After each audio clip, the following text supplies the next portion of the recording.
Hello everyone, welcome back to my channel. It's me Isha and welcome back to this another study vlog. तो कैसे हो आप सभी लोग? होप करते हैं आप सभी एकदम बढ़िया होंगे.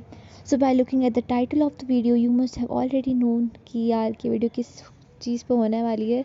एंड हाँ, ये वीडियो बहुत ज़्यादा लेट अपलोड करी हो क्योंकि कुछ रीजंस की वजह से लाइक मैं अपलोड नहीं कर पाया. I am so sorry for that. But या मैंने इम्प्रूव किया है, सो आई गेस बाय नॉट बताना चाहिए. ठीक है. तो एंड एक और चीज़ मुझे आपसे क्लियर करनी है कि I am not a topper, I am just an average student. मेरे कभी इतने अच्छे मार्क्स नहीं आए.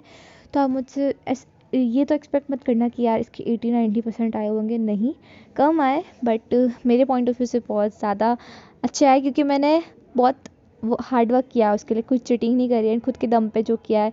सो या तो भी वीडियो को स्टार्ट करते हैं. मैं सबसे पहले अपने जो भी वीक सब्जेक्ट्स है जिसमें मेरे सबसे कम आए उनके बारे में आपको बताऊंगी.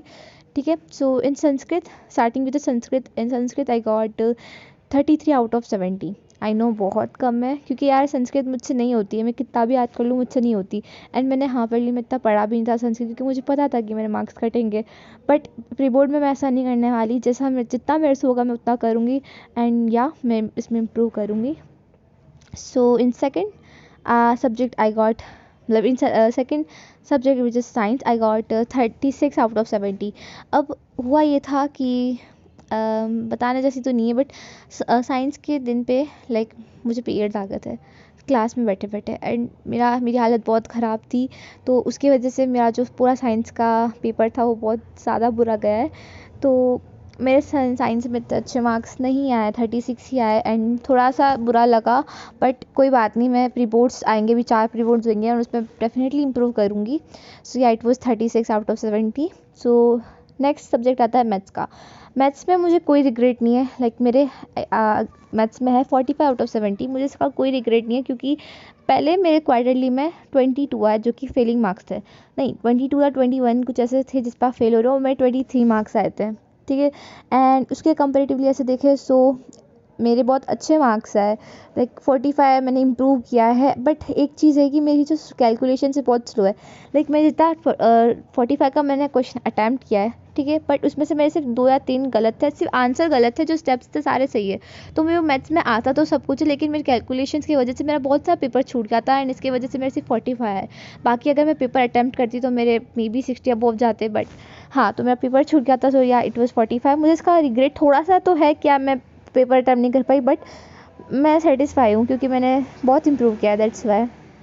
सो नेक्स्ट सब्जेक्ट आता है अपना Hindi. So in Hindi I got 55/70. And Hindi में भी मैं बहुत ज़्यादा सेटिस्फाई हूँ क्योंकि मेरे जो क्वार्टरली में हिंदी में बहुत गंदे मार्क्स आए थे, फेलिंग मार्क्स ही आए थे. बट मैं फेल नहीं हुई थी, बट हाँ फेलिंग मार्क्स ही थे वो मेरे लिए. तो सो इट वॉज 55/70. एंड बहुत इम्प्रूव किया इसमें भी. And I am happy for that. So in English I got 59/70. अब इंग्लिश का जो है पेपर वो बहुत अनएक्सपेक्टेड था क्योंकि मेरे इंग्लिश के दिन लाइक घर में मुझे मतलब कुछ चीज़ों के वजह से मैं इंग्लिश के पेपर पे सिर्फ 3 चैप्टर पढ़ के गई थी. एंड उसके अलावा मैंने कुछ भी नहीं पढ़ा. लिटरली मैं उस दिन उस पेपर के दिन की सुबह मैं अपनी फ्रेंड को वॉशरूम में लेके गई. एंड मैं रो रही थी कि यार मैंने कुछ करा नहीं, क्या होगा. उसने मेरे को शांत किया. एंड हम पेपर गए, पेपर दिया मैंने. अब मेरे को क्वेश्चंस देख के मुझे सिर्फ इतना था समझ में आ रहा था कि हाँ सर ने ये चैप्टर पढ़ाया, इसमें कुछ ऐसा ऐसा हुआ. तो मैंने उसके हिसाब से सब अपने मन से लिख दिया था.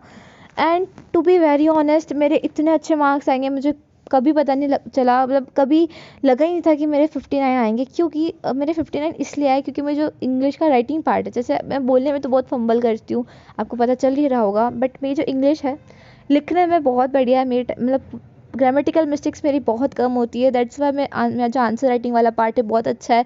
स्टोरी राइट, लेटर, ईमेल, सब का फॉर्मेट तो पता ही था. उसकी जो भी लैंग्वेज थी मैंने अपने मन से लिखी. एंड इसकी वजह से मैंने अच्छा खासा स्कोर कर लिया. सो या इंग्लिश इट वाज 59. एंड मैं भाई बहुत शौक हूँ इस चीज़ को लेकर.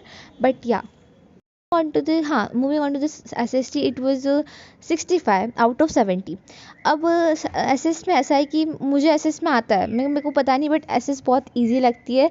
सो मैंने SS को इतना ज़्यादा, जैसे अभी भी वीडियो में SS ही चल रही है, मेरी SS बहुत अच्छी है, तो मुझे इसका इतना कुछ नहीं है।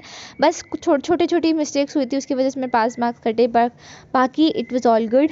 तो या this was all about my result. Like मेरे अभी इन टोटल देखे so it was 70%, and quarterly से तो बहुत अच्छा आया है। क्वार्टरली में मेरे 56% थे, and in half yearly it was 70।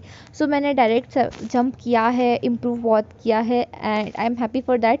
अब ऐसा तो नहीं होगा ना कि आप डायरेक्ट 56 से 90 पे आ जाओ, धीरे धीरे होगा। एंड या मैं अभी प्रीबोर्ड्स आएंगे तो उस पर भी बहुत इम्प्रूव करूँगी, एंड मुझे बहुत सारी चीज़ें सीखने को मिली है, एंड बहुत सारी चीज़ें पता भी चल गई। So ya I will definitely work on that. So this was all about the video guys. अगर आपको वीडियो पसंद आती है so please make sure to like and subscribe my channel as it gives me lots of motivation.